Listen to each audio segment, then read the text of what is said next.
Hi everyone, I'm Scott Stokely, and this video is all about rollers. This includes when to use them, how to throw them, and even which discs to use. But first, if you are looking for cool disc golf merchandise, I have a store at scottstokely.net. I've got all my Tour Series discs, including the Assassin and the Lutz, which I'll be demonstrating rollers with today. But I also have the Stokely Universe discs. I have Stokely Universe minis. I have putter packs, all sorts of cool stuff at scottstokely.net. Go check them out and buy stuff. All right, rollers. Before I begin talking about rollers, I want to put to rest any idea that some of you may have that rollers are trick shots or that they're utility shots. They're not. There are situations when the roller is the best or sometimes only way to execute the shot. They're not trick shots. They're just less frequently used throws. Let me give you just one example to illustrate this. So imagine you're on the tee pad of a hole. It's a 100-yard hole and there's only two obstacles between you and the basket. 50 yards in front of you are two trees. Now these trees are sitting 50 feet apart, but the lower branches of these two trees converge about 8 feet above the ground. Now, you can throw an air shot and get to the hole. However, if your air shot gets halfway to the 300-foot hole above 8 feet, it hits the branches and goes straight to the ground.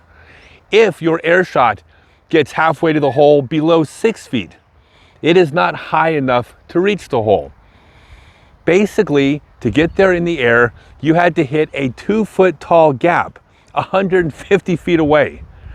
That's what I would call a trick shot, especially when you have the option of throwing a roller. On the ground, you have two obstacles, 50 feet apart, huge wide gap. The only two things you could possibly hit are this wide. It's a roller hole. It's not a utility shot. That is the correct way to get to that hole with the highest percentage chance of success. So you gotta have all the shots, everyone. All right, so I'm gonna start talking about rollers. First off, this is all about backhands. I will make a separate video. I'll put it out soon about sidearm rollers, but there are differences in sidearm rollers and backhand rollers worthy of two separate videos. So for backhand rollers, first off, general rule of thumb, the majority of your backhand rollers should land upside down.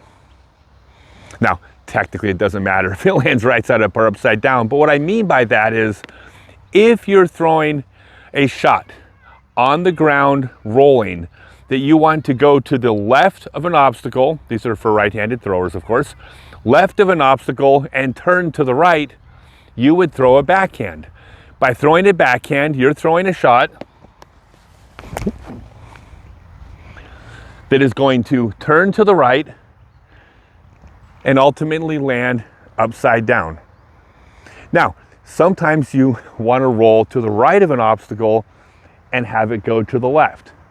Now, again, I'll make a separate video, but the majority of the time you would throw a sidearm that lands upside down that would roll and turn to the left.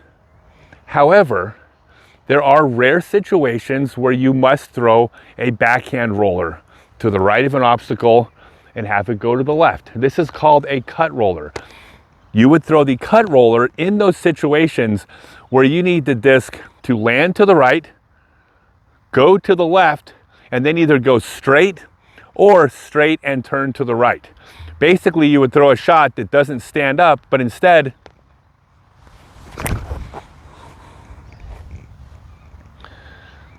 hits right and lands left. Now, cut rollers have a huge margin of error. They are really, really, really difficult. Turnover rollers, the ones that land upside down, are fairly routine. So if possible, you would throw the shot, backhand or sidearm, that allows the disc to stand up and then turn over. Now, with that in mind, there are basically three situations where you're going to use the roller. The first is just like the example I gave. You have a low ceiling. You have a higher probability of getting to the target on the ground because you're throwing through a larger fairway than you would through the air. And not only higher probability, in that example I gave earlier, had those branches been 6 feet off the ground instead of 8, by my hole's definition, you cannot physically get to the hole in the air. You must throw a roller. So low ceilings often require rollers. The second time you'll throw rollers is if the trajectory that you're trying to throw on that hole, basically the fairway of the hole, follows a path that you cannot get there, or at least it's far more difficult to get there in the air. A very easy example of this is you're teeing off here, throwing that direction, the fairway goes up, but it button hooks around and heads back towards the hole a little bit. You can't throw an air shot that goes up, turns at the end of its flight, and then comes backwards at you. You can do it with a roller. So that's the second time you're going to throw a roller. And the third time you're going to throw a roller is sometimes you need the extra distance. If you have the right terrain, basically hard packed dirt or grass that's very trimmed, very low, if you can throw 300 feet in the air, you could reach as much as 400 feet with a roller. So not having a roller in your bag is basically the same as saying, I never need more distance off the tee pad. It's crazy. We all need more distance sometimes. I'm not talking to you, Simon. The rest of us mortals, we need more distance. So there are situations where you must throw a roller. Now, backhand rollers are mechanically difficult. And I'll explain the mechanics and I'll demonstrate throwing a roller. But first, I will start by talking about disc selection because it relates to the mechanics of the roller. As a general rule, discs roll on the ground the way they fly through the air. It's just that you tilted the entire universe 90 degrees. Basically, if a disc is understable, if it's a -3 or a -4 or -5 turn, meaning that air shot would turn to the right on the backhand, well then when it hits the ground, it's also gonna roll to the right. A disc that flies straight, a stable disc, when it hits the ground, will generally roll straight. An overstable disc will roll and go the opposite direction. Again, these are general rules, but it's a good starting place when choosing your disc. So the question becomes, which disc do you roll with? And the answer is all of them. Except I'm going to amend that in a minute. There are basically as many different paths on the ground as there are in the air. You wouldn't have one roller disc any more than you would have one air shot disc. Like if they changed the rules of disc golf tomorrow and the new rule became you must roll every single drive, you would have as many discs in your bag tomorrow as you did yesterday. Different discs do different things. You choose the disc that's right for the shot. That's all true. Except I said I was going to amend that because since rollers are less frequently used, I never teach to learn how to roll every disc in your bag. There is a point of diminishing return if you're trying to learn how to roll 14 different discs on a shot that you might only use once around. In fact, you might only use it on the same hole if you play the same course every time. So even though technically every disc in your bag is going to be used for backhand, sidearm, and rollers, I don't recommend that. Instead, what I recommend is learning one roller disc. Now, once you've mastered that, go ahead and learn a second or maybe learn a third, but start by just learning one. It's not a perfect fit for every hole, but the advantage to learning one disc well will outweigh learning a bunch of discs not so well. That's where we get to the mechanics of the roller. So the idea with a roller is that as a general rule, you would choose a disc that rolled the path you wanted to go. But when you're starting with one disc, You want to find a middle ground. Not a disc that turns over too much because you can't get distance. If a disc hits the ground and immediately turns right, you're never getting any distance. But a disc that doesn't turn and rolls far is very, very difficult to throw. A stable disc has to be thrown up here. It's very difficult to lean back and throw a disc like this. It is far easier to learn an understable disc where you can just throw your traditional shot, just like a normal backhand air shot, and let the disc do all the turning for you. But see, both of those are flawed. It's difficult to throw a stable disc back here, but a disc that is too understable thrown here will hit the ground and roll to the right.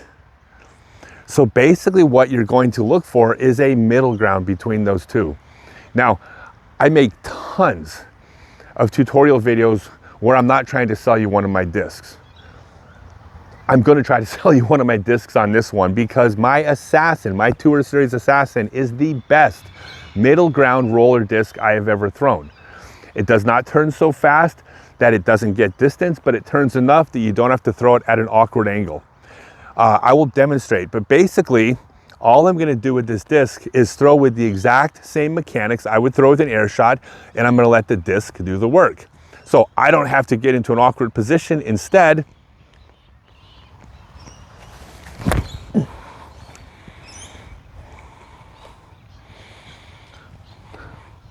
God, I love that disc. I mean, it turned in the air, but when it hit the ground, I hope the camera picked it up. If not, put this on the big screen if you can. Watch it on your, 60-inch plasma, high definition LED TV. And you're gonna see a disc that did all that turning in the air, it hit, and then it took off and rolled the direction you want it to throw. So I think the Assassin, I swear by this disc for my backhand rollers. But that's basically where you want to have as a starting place. Disc that turns a little bit so you can throw your shot. Now, eventually you're going to want to add more discs. When you decide to add more discs, let's say you're going to throw my Tour Series Lutz, which is a understable disc, but certainly more stable than the Assassin, more difficult to throw with rollers, but sometimes you want to add a straighter roller path than the Assassin. Here's how you're going to adjust the angle. With all angles, you keep your baseline mechanics and you start at the waist. So when you want to throw this disc here, you start by leaning back at the waist. Now, unfortunately, you can only lean so far forward or back. You will have to raise or lower the arm. So you go back here. If that is not enough angle for the disc you're throwing, you then raise your arm up here. What you're not going to do is you're not going to try to adjust the angle of the wrist. You never do that. But what you do, lean back and raise the disc a little higher. So get into position you're going to be throwing. Whatever the angle the disc is going to leave your hand, you start at that point. So if I'm going to release the disc at this angle right here, I'm going to lean back here. I'm going to raise the disc here. That's the angle I'm going to throw. That's the angle the disc is going to start and stay on throughout the throw.